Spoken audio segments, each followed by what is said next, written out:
वर्षाच्या त्या गरोदर होत्या, पोटामध्ये बाळ होतं. मंदिरात गेल्या. पुण्यामध्ये त्या काळामध्ये मुघलांचं राज्य होतं. मुघलांनी हाहाकार घातला होता. एक उलटी पहाड आणून त्या पुण्यामध्ये रोवली होती. आणि तशा काळामध्ये ते पुन्हा थर्र कापायचं. आपण स्वतंत्र भारतात जगतो म्हणून आपल्याला याची जाणीव नाही. आणि एकेकाळी या राज्यावर, या देशावर इंग्रजांचं राज्य होतं. त्याच्या पूर्वी मोगलांचं राज्य होतं. इतिहासामध्ये जाऊन बघा, एका स्त्रीने या राज्याचा इतिहास बदललेला आहे. एका स्त्रीने या राज्याला छत्रपती दिलेले.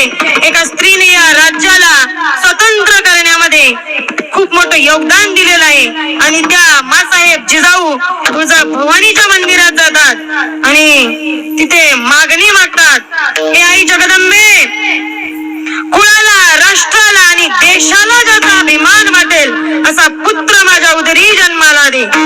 माझ्या जगदंबे, असा पुत्र या उदरी जन्माला येऊ दे.